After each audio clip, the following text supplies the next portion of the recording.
Clara Morel, 22 ans, stagiaire dans une grande entreprise parisienne, prend une profonde inspiration avant de franchir les portes massives du gala annuel de la haute finance.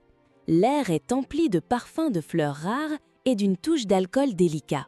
Les invités portent des tenues impeccables, robes mangue scintillantes, smoking parfaitement ajusté et bijoux qui captent la lumière des lustres en cristal. Clara serre son petit sac contre elle, sentant son cœur s'emballer. « Tout ce monde, et moi, ici ?» se dit-elle. Chaque pas résonne sur le marbre poli du hall, faisant écho à ses pensées. Elle observe autour d'elle. Les couples discutent avec élégance, les serveurs circulent avec des plateaux de champagne et des musiciens jouent un quatuor classique dans un coin discret. Soudain, elle aperçoit Maxime Delcourt, le PDG milliardaire dont tout le monde parle. Il est entouré de collaborateurs et d'investisseurs internationaux.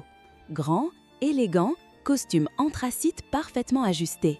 Ses yeux marrons semblent analyser chaque détail, chaque personne dans la pièce. Clara sent un frisson parcourir son échine. Alors qu'elle avance vers le buffet pour attraper un verre de champagne, un serveur trébuche à quelques pas d'elle. Un plateau de flûte menace de tomber. Sans réfléchir, Clara tend les mains et attrape le plateau juste à temps. Les verres vacillent, mais aucun ne se brise. Le cœur battant, elle inspire profondément. Maxime, qui a observé la scène, s'avance vers elle. « Vous êtes rapide, impressionnante. » Sa voix est calme, profonde, presque hypnotique. Clara rougit, incapable de trouver ses mots. « Oh, merci, je ne sais pas, j'ai juste réagi. » Un silence léger, mais chargé de tension s'installe. Les lumières des lustres en cristal reflètent leur visage, créant un halo doré autour d'eux. Clara sent une chaleur inhabituelle sur ses joues. Maxime incline légèrement la tête et, d'un geste élégant, dépose un baiser sur sa joue. Un baiser rapide, mais chargé de quelque chose qu'elle ne peut expliquer. Le temps semble suspendu. Clara détourne le regard, confuse, excitée et légèrement effrayée à la fois. « Pourquoi mon cœur bat-il si vite pour un simple geste ?» murmure-t-elle intérieurement. Elle tente de profiter du gala, mais son esprit reste focalisé sur lui. Chaque rire, chaque étincelle de lumière, chaque mouvement autour d'elle semble amplifié par l'effet du regard intense de Maxime. Soudain, un ami de Maxime l'appelle. « Maxime, viens ici !» Il hésite une seconde, puis se détourne, mais ses yeux restent fixés sur Clara. Un frisson électrique traverse son dos. Clara tente de parler avec d'autres invités pour se calmer, mais Maxime revient souvent dans son champ de vision comme une présence magnétique impossible à ignorer. Lorsqu'elle se dirige vers la sortie, le cœur battant, elle sent que ce simple baiser a changé quelque chose. Elle respire l'air frais de Paris, essayant de se calmer, mais un sentiment nouveau s'est installé en elle. Une combinaison de curiosité, d'excitation et d'appréhension. Avant de partir, elle jette un dernier regard vers lui. Maxime, debout près des lumières scintillantes, lui sourit subtilement, un sourire qui promet plus que des mots ne pourraient jamais dire. Clara à elle-même. « Je ne sais pas ce que cela signifie, mais je sens que ma vie vient de basculer. » Et sans le savoir, Maxime aussi est marqué par ce moment, le début d'une obsession qui va bouleverser leur destin. Le lendemain matin, Clara entre dans l'immense hall de l'entreprise. Le marbre poli reflète ses pas et le parfum discret du café fraîchement moulu flotte dans l'air. Mais malgré le calme apparent du bureau, son esprit est en ébullition. Elle repense sans cesse au gala de la veille, le baiser sur sa joue, le sourire de Maxime et ce frisson étrange qu'elle n'avait jamais ressenti auparavant. Chaque détail, chaque regard lui revient comme un écho persistant. Soudain, son téléphone vibre. Elle sursaute et regarde l'écran. Un message de Maxime. « Je ne peux pas oublier ton sourire. » Clara sent son cœur s'emballer, ses mains deviennent moites.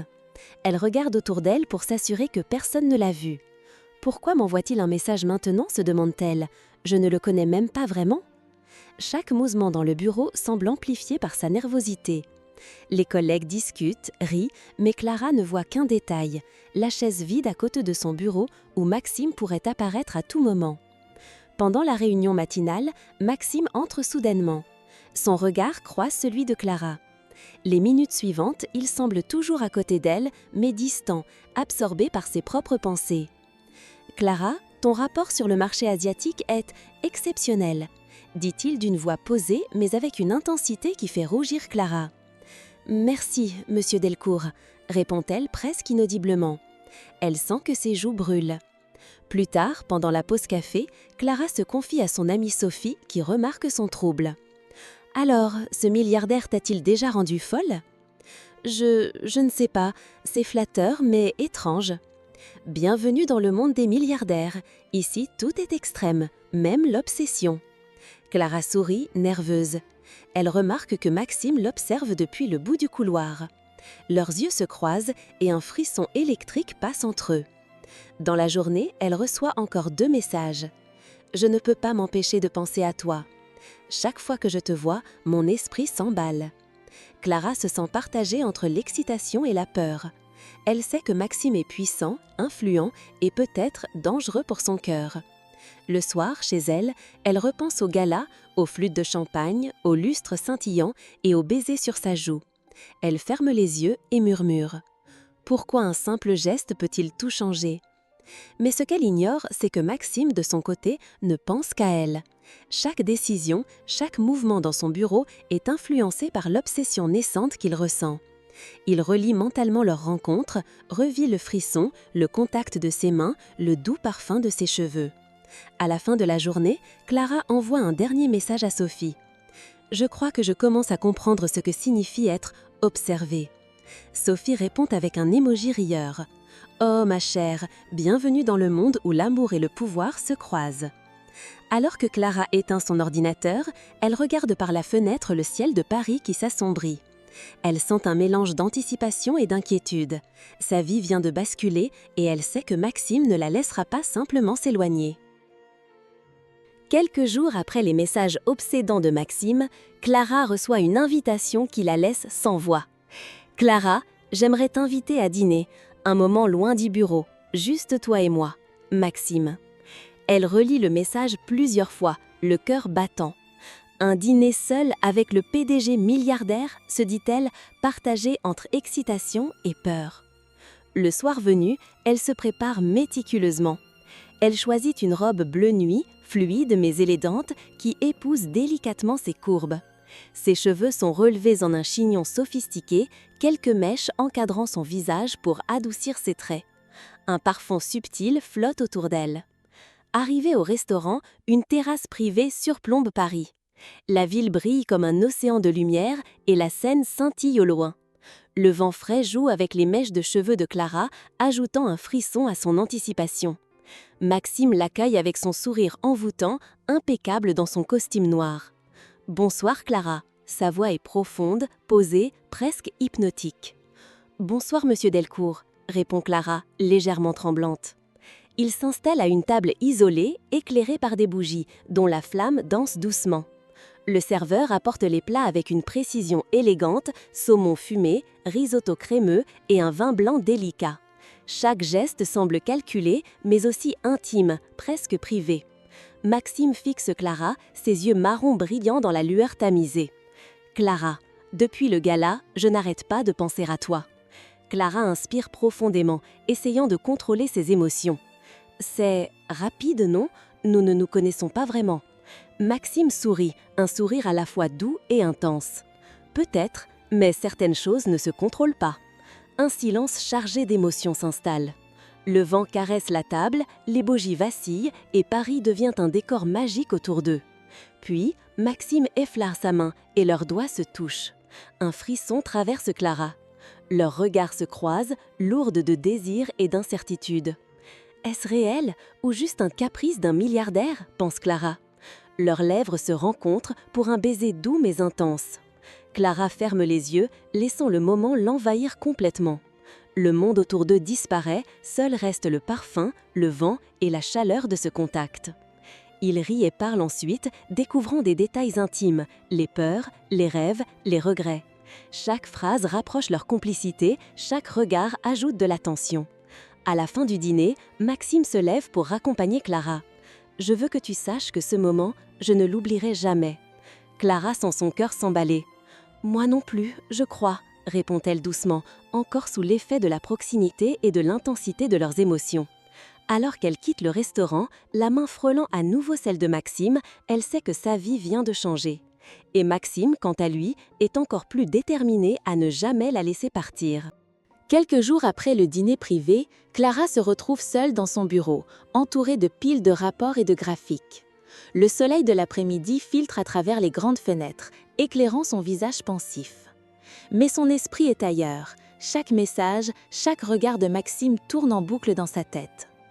Elle trouve par hasard un dossier ancien, une photographie de Maxime avec une femme qu'elle ne connaît pas, accompagnée d'une note manuscrite. Ne jamais refaire confiance à personne. Un frisson parcourt Clara. Elle comprend soudain que Maxime a été trahi par le passé. Ses gestes d'obsession et ses regards insistants ne sont pas seulement du désir, mais une défense contre la douleur passée. Au bureau, la tension entre eux devient palpable. Maxime semble à la fois proche et distant, attentif à chaque geste de Clara, mais parfois perdu dans ses pensées. Clara, à son amie Sophie pendant la pause café, « Je crois que Maxime cache quelque chose. » Tu penses à quoi? À ses ex ou à ses secrets de milliardaire? Les deux, je crois. Sophie sourit amusée. Bienvenue dans le monde des milliardaires. Tout est mystérieux et dramatique, et un peu comique si on regarde de loin. Le soir, Maxime appelle Clara. Clara, je sais que tout va très vite, mais je ne peux pas t'éloigner de ma vie. Elle sent son cœur battre à toute vitesse. Je comprends, mais c'est intense. Maxime rit doucement, un son rare et chaleureux. Je sais, je ne suis pas facile, mais je veux que tu sois honnête avec moi. Le lendemain, lors d'une réunion importante, Maxime surprend Clara avec un compliment subtil, mais obsédant devant tout le monde. Clara, votre analyse sur ce projet est fascinante. Clara rougit et laisse échapper un rire nerveux. Un collègue à côté chuchote. On dirait qu'il a un faible pour toi.